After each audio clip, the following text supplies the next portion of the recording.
दोस्तों आज की हॉलीवुड कहानी बहुत ही इंटरेस्टिंग और सस्पेंस से भरी हुई है। तो बिना कुछ देरी किए एक शुरू करते हैं, आइए। इस कहानी में हमें दिखाया जाता है कि एक जहरीला वायरस फैलने की वजह से पूरी दुनिया के सभी इंसान ज़ॉम्बी में बदल चुके हैं। लेकिन ये कोई आम ज़ॉम्बी नहीं, बल्कि ये इतने तेज हैं कि दौड़ते हुए हवाई जहाज को भी पकड़ सकते हैं। कुछ तो इतने चालाक हैं कि इंसानों से भी हटकर सोच सकते हैं, और कुछ ज़ॉम्बी कई किलोमीटर दूर अपने टारगेट को सूंघने की ताकत से ढूंढ सकते हैं। लेकिन इस खतरे से घिरी हुई दुनिया में अब सिर्फ 2 ही इंसान जिंदा बचे हैं। क्या ये दोनों सरवाइव कर पाएंगे या नहीं, जानते हैं आज की इस वीडियो में। कहानी की शुरुआत में हम एक लड़के को देखते हैं जो अपने कमरे में बैठकर टीवी पर कार्टून देख रहा होता है कि तभी अचानक टीवी का सिग्नल चला जाता है और स्क्रीन पर एक इमरजेंसी रिपोर्ट आने लगती है। ये खबर उस लड़के की मुस्कुराहट छीन लेती है। टीवी में बताया जाता है कि दुनिया भर में एक बहुत ही जहरीला वायरस फैल गया है, जिससे इन्फेक्टेड लोग कुछ मिनटों के अंदर भयानक ज़ॉम्बी जैसे बन जाते हैं। ये वायरस बहुत तेजी से फैलता है और पूरी दुनिया इस वायरस की चपेट में आ चुकी है। टीवी में बताया जाता है कि जो भी ये खबर सुन रहा है वो जल्दी से खुद के लिए कोई सेफ जगह देख ले। लड़का ये सब देख ही रहा होता है कि अचानक ऊपर के कमरे से अजीब तरह की आवाज आती है। वो आवाज सुनकर लड़के के गले में सांसें अटक जाती हैं। लड़का धीरे धीरे ऊपर जाकर देखता है तो पता चलता है कि ये उसकी बड़ी बहन का मजाक था। उसके बाद ये दोनों लड़के अपनी माँ के कमरे की तरफ जाते हैं और वहां जाकर ये देखते हैं कि उनकी माँ बहुत परेशान है। वो अपने हस्बैंड को फोन करके इस सिचुएशन के बारे में बताती है। उसका हस्बैंड जो एक पायलट है वो अपने बच्चों और वाइफ को बताता है कि हर तरफ ये वायरस तेजी से फैल रहा है, इसलिए तुम सब घर पर मेरा इंतजार मत करो और जल्दी से किसी तरह करके इस शहर से दूर निकल जाओ। वो अपने बच्चों से कहता है कि परेशान मत हो, तुम्हें कुछ नहीं होगा, तुम्हारी माँ तुम्हें एक सेफ जगह में ले जाएगी। वो अपने हाथ में पहना हुआ लकी ब्रेसलेट अपने बच्चों को दिखाता है, जो कि ये ब्रेसलेट उसकी बेटी एबिगेल ने बनाया था। ये देखकर एबिगेल बहुत खुश हो जाती है। दूसरी तरफ उनकी माँ जल्दी जल्दी से सामान इकट्ठा कर रही होती है। तभी उन्हें बाहर से चिल्लाने की आवाजें सुनाई देने लगती हैं, इसलिए वो जल्दी से अपने दोनों बच्चों को लेकर घर से बाहर निकल आती है। जैसे ही वो कार में बैठने वाले होते हैं, अचानक एक ज़ॉम्बी उन बच्चों की माँ पर अटैक कर लेता है। डर के मारे एबिगेल जल्दी से कार के नीचे छुप जाती है और अपनी आंखों के सामने अपने छोटे भाई और माँ को ज़ॉम्बी के हाथों मरते हुए देखती है। वो ज़ॉम्बी उस छोटी बच्ची को देख नहीं पाता और वहां से चला जाता है। ये छोटी लड़की डर से कांप रही होती है कि तभी वो देखती है कि उसकी माँ भी एक ज़ॉम्बी बन चुकी है। लड़की की माँ अपनी बेटी को देखकर उसकी तरफ बढ़ने लगती है। इससे पहले कि वो अपनी बेटी को मार पाती, ठीक उसी समय पर एक अंकल फरिश्ते की तरह आकर एबिगेल की माँ को मार देता है और एबिगेल को बचा लेता है। थोड़ी देर बाद वो देखते हैं कि एबिगेल का छोटा भाई भी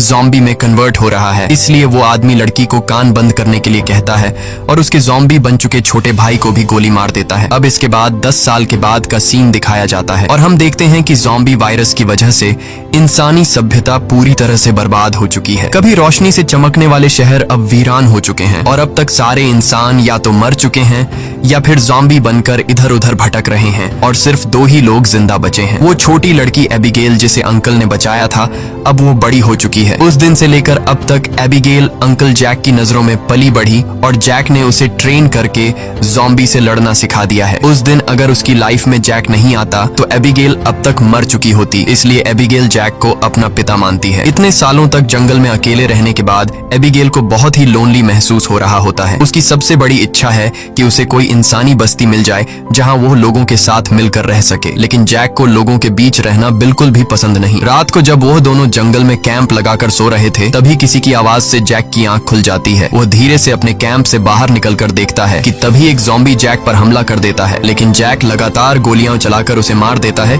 और एबिगेल भी वहां पर पहुंच जाती है। इन दोनों को पिछले 10 सालों से जंगल में ज़ॉम्बीज का शिकार करते हुए इतना एक्सपीरियंस तो हो गया था कि ज़ॉम्बी झुंड बनाकर एक साथ मिलकर रहते हैं। वह समझ जाते हैं कि आसपास और भी जरूर ज़ॉम्बीज होंगे, इसलिए वो जल्दी यहाँ से निकलने की तैयारी करने लगते हैं और घोड़े पर बैठकर निकल जाते हैं। तभी रास्ते में उनके घोड़े हिनहिनाने लगते हैं। जैक समझ जाता है कि खतरा नजदीक है। दोनों चारों तरफ देखते हैं तो दूर एक जीप ज़ॉम्बी से गिरी हुई दिखाई देती है, जहां एक नॉर्मल इंसान खुद को ज़ॉम्बी से बचा रहा था। अब वैसे भी दुनिया में इंसान बहुत ही कम बचे थे, इसलिए अब इन दोनों को हर हाल में उस आदमी को ज़ॉम्बी से बचाना था। जैक एबिगेल के निशाने का टेस्ट भी लेना चाहता था, इसीलिए वो एबिगेल से कहता है कि कि तुम इस आदमी को बचाओगी ताकि पता चले कि वह पूरी तरह से ट्रेन हो चुकी है या नहीं। जैक उसे कहता है कि सुकून से टारगेट को निशाने पर करो और फिर उसे शूट कर दो, लेकिन एबिगेल जल्दबाजी में गोली चला लेती है, जिससे वो गोली ज़ॉम्बी के साथ साथ उस सर्वाइवर को भी लग जाती है। यह देखकर जैक एबिगेल पर काफी गुस्सा करता है, जिसके बाद वो दोनों इंसान के पास जाते हैं। वो देखते हैं कि यह आदमी अब बच नहीं सकता, इसलिए जैक उसे खुद ही मार देता है ताकि अगर उसे ज़ॉम्बी ने काटा हो तो वो दोबारा जिंदा न हो जाए और हमारे लिए खतरा न बने। उसके बाद वो दोनों उस मरे हुए आदमी की कार से जरूरत की सारी चीजें लेने लगते हैं। जैक मरे हुए आदमी के जूते ले लेता है और जैसे ही वह उन जूतों को पहनता है तभी वहाँ मरे हुए आदमी के और साथी भी आ जाते हैं और बहुत सारे हथियारबंद लोग उन्हें घेर लेते हैं। एक बंदा जब मरे हुए इंसान के जूतों को जैक के पैरों में देखता है तो उन्हें शक होने लगता है कि उन्होंने सामान लूटने के लिए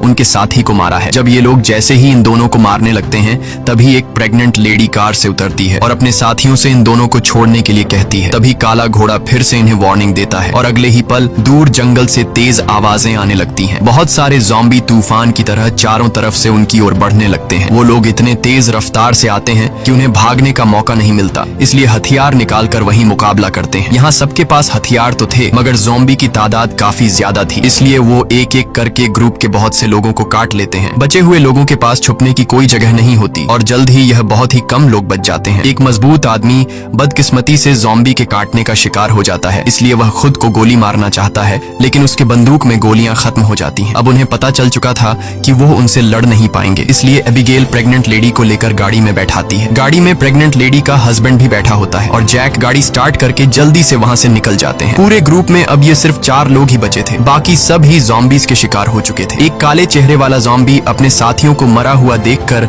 बहुत ज्यादा गुस्सा हो जाता है। उधर ये चारों ज़ॉम्बीज से जान छुड़ाकर गाड़ी में सफर कर रहे होते हैं। रास्ते में जैक पीछे बैठी लेडी से पूछता है कि तुम हो कौन और यहाँ क्या कर रहे थे। पूछने पर पता चलता है कि यह बचे हुए लोग शिपटाउन नाम की जगह पर जाना चाहते थे, जहाँ पर सेफली इंसान रहते हैं। वहाँ जरूरत की तमाम फैसिलिटीज हैं और हम सब वहाँ जाकर एक नॉर्मल जिंदगी गुजारना चाहते थे। ये सुनकर एबिगेल बहुत खुश होती है क्योंकि यही तो वो जगह है जहाँ वह हमेशा से जाना चाहती थी। जिस पर जैक ने कहा कि यहाँ पर कोई भी ऐसी कॉलोनी वगैरह नहीं है, मैं पिछले 10 सालों से यहाँ वहाँ भटक रहा हूँ, मुझे तो कोई ऐसी कॉलोनी नहीं दिखाई दी। तभी अचानक बीच रास्ते में उनकी गाड़ी खराब हो जाती है। इस दौरान प्रेग्नेंट लेडी का हस्बैंड बाहर निकलता है जिसका नाम डेविड है। वह उनसे कहता है कि मैं एक मैकेनिक हूँ और मैं इसे ठीक कर सकता हूँ, लेकिन औजार न होने की वजह से गाड़ी ठीक नहीं हो पाती, इसीलिए यह लोग गाड़ी को यहीं पर छोड़कर पैदल सफर करने लगते हैं। कई किलोमीटर सफर करने के बाद वह लोग एक वीरान सोसाइटी में पहुंच जाते हैं। यहाँ ऊंची इमारतें अभी भी खड़ी हैं, लेकिन हर तरफ मौत की शांति छाई हुई है। ये लोग सबसे पहले इस जगह की अच्छी तरह से जांच भी करते हैं। जब उन्हें कोई खतरा महसूस नहीं होता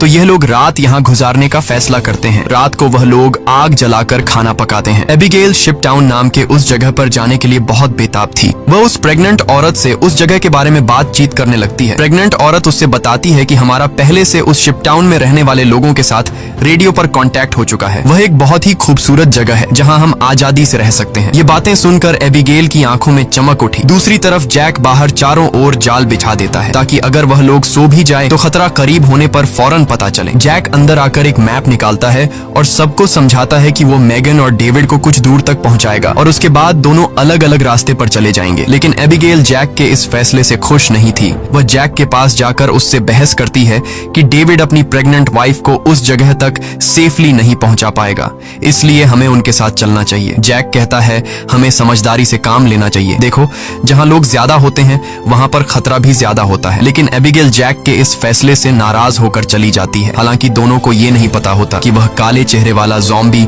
उनकी गाड़ी को सूंघते हुए वहां तक पहुंच चुका है। अगली सुबह एबिगेल छत पर बैठकर अपने बचपन की फोटोज देख रही होती है कि अचानक नीचे पेड़ों से सरसराहट की आवाज आती है। वह समझ जाती है कि ज़ॉम्बी अंदर आ गए हैं और सबको वार्निंग देने के लिए नीचे दौड़कर जाती है कि तभी रास्ते में एक ज़ॉम्बी भी उसके पीछे लग जाता है। एबिगेल खुद को बचाते हुए ऊपर सीढ़ियों पर चढ़ने लगती है और पीछा करने वाले ज़ॉम्बी को झटका देते हुए नीचे गिरा देती है, लेकिन इस चक्कर में उसका बैलेंस बिगड़ जाता है जिससे वह भी नीचे गिरने वाली होती है। लेकिन तभी जैक ने वक्त पर आकर उसे बचा लिया। थोड़ी देर बाद काले चेहरे वाला ज़ॉम्बी अपने साथियों के साथ वहां पहुंच जाता है क्योंकि उसे पता चल जाता है कि उनका साथी कहां पर मरा है, लेकिन वह पहले से बिछाई गई जाल में फंस जाते हैं जिसमें काफी सारे ज़ॉम्बी मारे जाते हैं। जैक धमाके की आवाज सुनकर समझ जाता है कि ज़ॉम्बी का झुंड उस जगह तक पहुंच गया है जहां हम कल रात ठहरे थे और ज़ॉम्बी अभी तक उनका पीछा कर रहे हैं। लेकिन अच्छी बात ये थी कि ये लोग उस जगह को छोड़कर वहां से आगे निकल चुके थे। तभी रास्ते में एबिगेल एबिगेल को याद आता है कि थोड़ी दूर पर एक छोटा सा हवाई अड्डा है जहां पर मेरे फादर काम किया करते थे। शायद वहां कुछ हवाई जहाज बचे हों जिससे हम आसानी से शिप टाउन तक पहुंच सकते हैं। लेकिन जैक कहता है कि अगर हम एयरपोर्ट गए तो वह एक खुली जगह है और अगर वहां ज़ॉम्बीज ने घेर लिया तो वहां हमारे पास जान बचाने का कोई रास्ता नहीं होगा और मुश्किल है कि हमें वहां एरोप्लेन भी मिल जाए। लेकिन एबिगेल के बार बार कहने पर वह वहां जाने के लिए मान जाता है, जिसके बाद ये लोग एयरपोर्ट आ गए लेकिन यहाँ पर कोई भी एरोप्लेन नहीं था। जैक कहता है, देखा, मैंने कहा था यहाँ पर कोई भी एरोप्लेन नहीं होगा। लेकिन जब वह लोग वहाँ पर एक छोटे से गराज में पहुँचते हैं तो गराज का दरवाजा खोलते ही लकीली वहाँ उन्हें एक छोटा एरोप्लेन मिल जाता है। ये देखकर ये लोग बहुत खुश हो जाते हैं क्योंकि अब उनका शिप टाउन तक पहुँचने का रास्ता आसान हो गया। लेकिन ये हवाई जहाज बहुत दिनों से इस्तेमाल नहीं हुआ था, इसलिए मैकेनिक डेविड कहता है कि उसे ठीक करने की जरूरत है। ज्यादा नहीं, मैं उसे 10 से 15 मिनट के अंदर ठीक कर दूंगा। जब तक डेविड एरोप्लेन को ठीक करता तब तक जैक और एबिगेल एयरपोर्ट में कुछ काम की चीजें ढूंढने लग जाते हैं। तभी डेविड दूरबीन से देखता है कि दूर से बहुत सारे ज़ॉम्बीज आ रहे हैं जो बहुत जल्द एरोप्लेन तक पहुंच जाएंगे। वह लोग दौड़ कर आते हैं और उन दोनों को वार्न करते हैं कि हमें जल्दी से एरोप्लेन को स्टार्ट करना होगा, नहीं तो ज़ॉम्बी यहाँ पहुंचकर हमें मार देंगे। एबिगेल जल्दी से पायलट की सीट पर बैठ जाती है, वहाँ पर मौजूद बुक्स को रीड करती है। उसके फादर पायलट थे, इसलिए उसने अपने फादर से एयरप्लेन को कंट्रोल करने की थोड़ी बहुत जानकारी सीखी थी। और जैक ज़ॉम्बीज को शूट करके उन्हें रोकने की कोशिश करता है। एबिगेल जैसे तैसे करके एरोप्लेन को स्टार्ट कर लेती है, लेकिन तब तक बहुत देर हो चुकी थी। वहाँ बहुत सारे ज़ॉम्बी रनवे तक पहुंच जाते हैं। उनकी रफ्तार काफी तेज थी और उनमें से एक ज़ॉम्बी एरोप्लेन के दरवाजे तक पहुंच भी जाता है, लेकिन जैक उसे गोली मारकर एरोप्लेन को उसे छुड़ा लेता है और एबिगेल जहाज के कंट्रोल को समझ जाती है।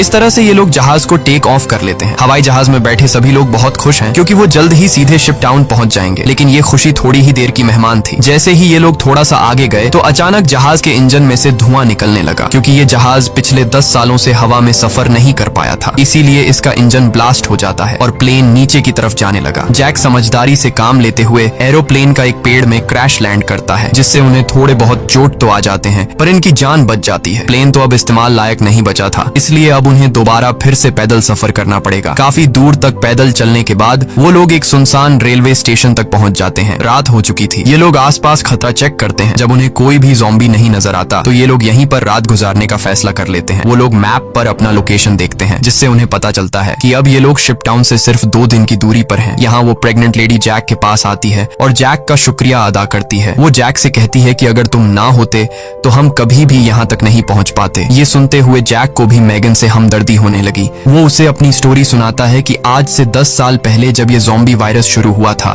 तो उसे सबसे पहले अपनी पत्नी को जान से मारना पड़ा क्योंकि वह उसे काटने आ रही थी। इसीलिए तब से लेकर आज तक उसके अंदर का इंसान कहीं मर सा गया है। अब इस दुनिया में सिर्फ उसके पास एबिगेल ही है जिसे वो हर एक कीमत पर जिंदा रखेगा।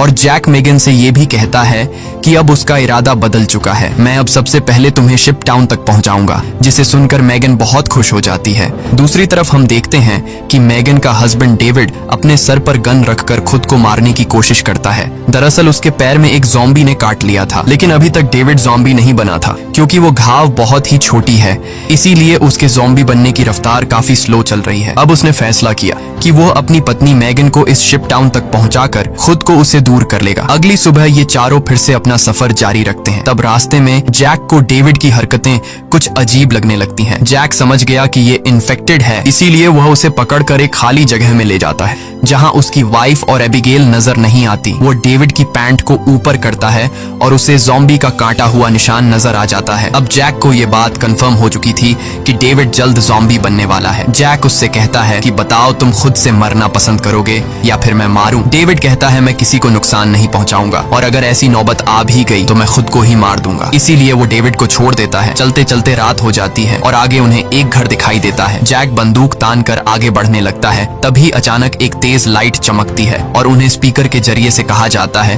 कि अपनी वेपन्स नीचे रख दो वरना गोलियों से छलनी कर दिया जाओगे। अब उन्हें पता चल जाता है कि अंदर कोई इंसान ही है। एबिगेल आगे बढ़ती है और कहती है कि हमारा यहाँ आने का मकसद किसी को नुकसान पहुँचाना बिल्कुल भी नहीं है, बस हमें मदद चाहिए। तभी उस घर का मालिक बाहर आता है। वो कहता है कि तुम लोगों को यहाँ ढेर सारा खाना और रात गुजारने दिया जाएगा, मगर एक शर्त पर, तुम सबको अपनी बंदूकें बाहर ही छोड़नी होंगी। जब ये लोग अपने वेपन्स बाहर छोड़ देते हैं तो वो आदमी उन्हें घर के अंदर ले जाता है। ये आदमी सबको घर के अंदर वेलकम करते हुए बताता है कि मैं एक साइंटिस्ट हूँ, मैं यहाँ पर अकेला रहता हूँ, अगर मैं चाहता तो यहाँ से जा सकता था, लेकिन ऐसी जगहों पर मुझे रिसर्च करने में आसानी होती है। यहाँ वो इन सबको बहुत अच्छा खाना देता है जिसे वो सब देखकर हैरान रह जाते हैं, क्योंकि ऐसा खाना उन्होंने काफी लंबे अरसे से नहीं खाया था। वो लोग खाने पर टूट पड़ते हैं। खाना खाने के बाद वो साइंटिस्ट इन लोगों के लिए ड्रिंक्स भी लाता है। वो सब बहुत खुश थे क्योंकि इतने दिनों बाद सबको आराम से बैठकर बातें करने का मौका मिलता है। लेकिन साइंटिस्ट की बातें सुनते हुए उन्हें कुछ अजीब लगता है। साइंटिस्ट कहता है कि देखो, ये जो वायरस फैला है वैसे तो ये बहुत बुरी चीज है, लेकिन दूसरी तरफ इससे इंसान अपग्रेड भी हुए हैं, जैसे कि कमजोर इंसान खत्म हो जाएंगे और जो ताकतवर होगा वो जॉम्बी बनकर जिंदा रहेगा। वो कहता है कि जॉम्बी सिर्फ खाने के लिए जीते हैं ना कि तरक्की के लिए, इसलिए जॉम्बीज को दुनिया पर राज करना चाहिए। ये सुनकर उन चारों को बहुत ही अजीब लगने लगता है। तभी डेविड को अपनी तबीयत ज्यादा खराब लगती है और वो बाथरूम में जाता है। बाथरूम जाकर वो शीशे में देखता है कि उसके बॉडी में वायरस पूरी तरह से फैल चुका होता है। जब डेविड वापस हॉल में आता है तो देखता है कि जैक और बाकी लोग बेहोश पड़े हैं। दरअसल साइंटिस्ट ने शराब में बेहोशी की दवा मिला दी थी। ये देखकर डेविड साइंटिस्ट पर हमला करने लगता है कि तभी साइंटिस्ट अपने हाथ में पकड़े हुए एक डिवाइस का बटन दबा देता है। डेविड को अचानक बहुत कमजोरी महसूस होती है और वो जमीन पर गिर जाता है। साइंटिस्ट कहता है कि इस डिवाइस को मैंने सालों की मेहनत के बाद बनाया है, जिससे मैं दुनिया के किसी भी कोने में जा सकता हूँ और इस डिवाइस की मदद से जॉम्बी मेरा कुछ भी नहीं बिगाड़ सकते। साइंटिस्ट ने एक ऐसा डिवाइस बना लिया था जिससे वो जॉम्बीज को कंट्रोल कर सकता था, यानी कि अब वो पूरी दुनिया का राजा बनकर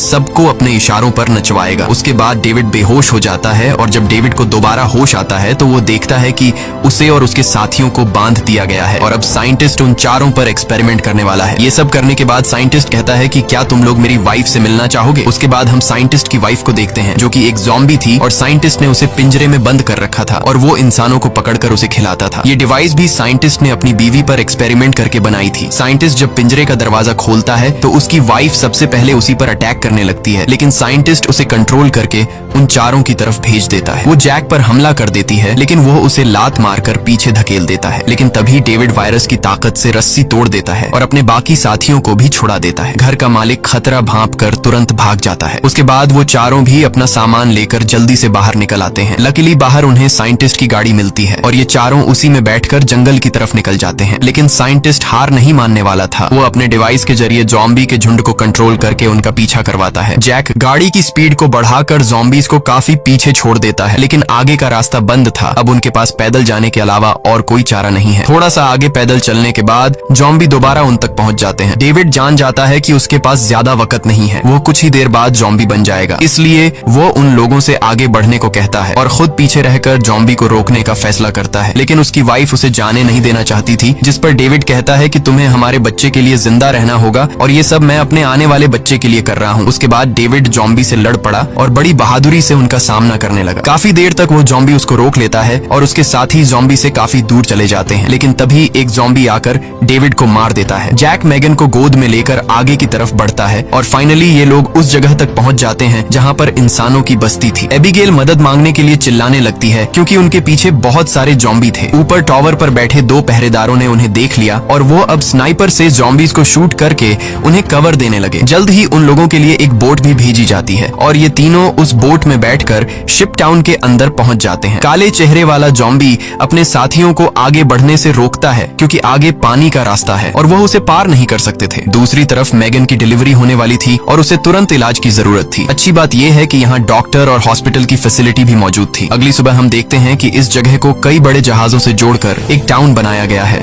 जिसके चारों तरफ पानी है। जैक एबिगेल से कहता है कि अब हमें यहाँ से जाना चाहिए, लेकिन एबिगेल ने यहीं रहने का फैसला कर लिया है। उसे लोगों के बीच रहने में बहुत मजा आ रहा है। इसी बात पर दोनों में बहुत झगड़ा होता है। तभी एक डॉक्टर आती है और बताती है कि मेगन ने एक बेटी को जन्म दिया है, लेकिन खून ज्यादा बहने की वजह से वो शायद ज्यादा दिन नहीं जी पाएगी। ये सुनकर जैक का मन उदास हो जाता है। वह जल्दी से हॉस्पिटल के कमरे में जाता है। मेगन बहुत कमजोर हो चुकी है और वह अपनी बेटी को जैक के हवाले करना चाहती है और वह चाहती है कि वह भी एबिगेल की तरह बड़ी हो। जैक को अपनी मरी हुई वाइफ की याद आती है और मेगन की बेटी को अपने पास रखने के लिए तैयार हो जाता है। इधर एबिगेल एक हैंडसम लड़के के साथ एंजॉय कर रही होती है। उसने कभी सोचा भी नहीं था कि इतने सारे लोग एक साथ बैठकर शराब पी सकते हैं और खूबसूरत संगीत पर जमकर नाच गा सकते हैं, इसलिए उसका यहीं रुकने का इरादा और भी पक्का हो जाता है। थोड़ी देर बाद एबिगेल उस हैंडसम लड़के को चुपके से एक कैबिन में जाते हुए देख लेती है। उसे देखकर वह भी अंदर चली जाती है। वहां पहुंचकर वह देखती है कि ये कैबिन पूरी तरह से तारों और बमों से भरा हुआ है। वहां एक वायरलेस स्विच भी लटका हुआ होता है। जैसे ही वह उस स्विच को टच करती है तभी वह लड़का भाग कर आता है और बताता है कि उन्होंने शिप टाउन के नीचे बम लगाए हैं। अगर कभी ये जगह खतरे में पड़ती है तो लोग उस रास्ते से भाग जाएंगे और बाहर से इस जगह को उड़ा देंगे। लेकिन दोनों को बिल्कुल भी अंदाजा नहीं होता कि ये दिन इतनी जल्दी आ जाएगा। वह साइंटिस्ट गुस्से में वहां तक भी पहुंच जाता है। वह देखता है कि इन लोगों ने बहुत सारे ज़ॉम्बीज को मार दिया है जिनके सहारे वह इस दुनिया पर राज करना चाहता है। वह अपने कंट्रोल डिवाइस के जरिए उस काले चेहरे वाले ज़ॉम्बी राजा को अपने कंट्रोल में कर लेता है। साइंटिस्ट की मदद मिलने के बाद शिप टाउन के नीचे का पानी अब उन्हें नहीं बचा सकता था। बहुत सारे ज़ॉम्बी पानी के नीचे से उन शिप्स पर पहुंच जाते हैं और लोगों पर अचानक अटैक कर लेते हैं, जिनमें से बहुत से लोग मारे जाते हैं। लोगों के बीच हलचल मच जाती है। इधर जैक को भी इस बात का पता चल जाता है कि ज़ॉम्बीज ने अटैक कर लिया है। जैक को एबिगेल की चिंता होने लगती है और वह उसे ढूंढने लग जाता है। वह ज़ॉम्बीज को मारते हुए आगे बढ़ता है और आखिरकार वह एबिगेल को ढूंढ लेता है। दूसरी तरफ सन की साइंटिस्ट भी शिप पर पहुंच जाता है और एबिगेल को पंच मारकर नीचे गिरा देता है। ये देखकर जैक गुस्से में आकर साइंटिस्ट की तरफ दौड़ने लगता है कि तभी एक ज़ॉम्बी बीच में आकर उसे धक्का देकर नीचे टैंक में फेंक देता है और वहाँ वह साइंटिस्ट भी पहुंच जाता है और जैक से बदला लेना चाहता है। वह जैक को लात मारकर गिरा देता है, लेकिन जैक को पता था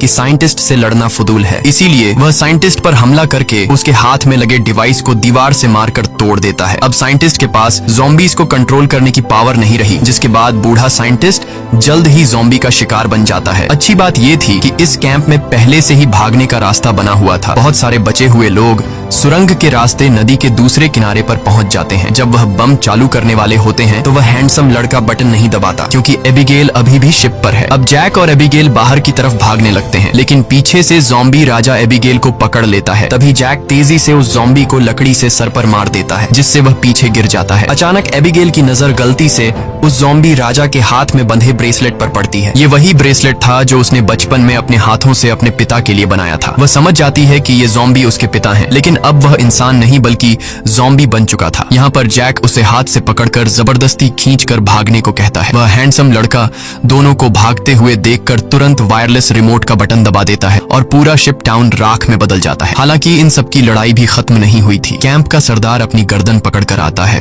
क्योंकि लड़ाई में उसे ज़ॉम्बी ने काट लिया था। वायरस के फैलने से पहले ही काले चेहरे वाले ज़ॉम्बी ने उस पर हमला कर दिया। हैरानी की बात यह थी कि ज़ॉम्बी राजा भी धमाके में बच गया था। जैक तुरंत दौड़कर उस ज़ॉम्बी राजा से लड़ने लग जाता है, लेकिन जैक ज़ॉम्बी राजा के सामने कमजोर पड़ रहा था। इसीलिए एबिगेल जमीन से बंदूक उठाती है और ये जानते हुए भी कि सामने खड़ा ज़ॉम्बी राजा उसका पिता है, लेकिन वह उसे पालने पोसने वाले जैक को मार रहा था। इसलिए एबिगेल बिना सोचे समझे उस काले चेहरे वाले ज़ॉम्बी राजा को गोली मार देती है, क्योंकि अगर वह उसे गोली नहीं मारती तो वो ज़ॉम्बी राजा वहां पर मौजूद सब लोगों को मार देता। उसके बाद जैक और एबिगेल गले लगते हैं और अब जैक, एबिगेल और बचे हुए लोग दूर समुद्र में एक सुनसान द्वीप की तरफ देखते हैं और वहीं एक नई इंसानी बस्ती बसाने का फैसला करते हैं। इसी के साथ ये कहानी खत्म हो जाती है। अगर वीडियो आपको अच्छी लगी हो, वीडियो को लाइक जरूर कीजिएगा। अगर पहली बार चैनल पर आए हैं तो लाइक करें, शेयर करें, सब्सक्राइब करें और कमेंट्स करना ना भूलें।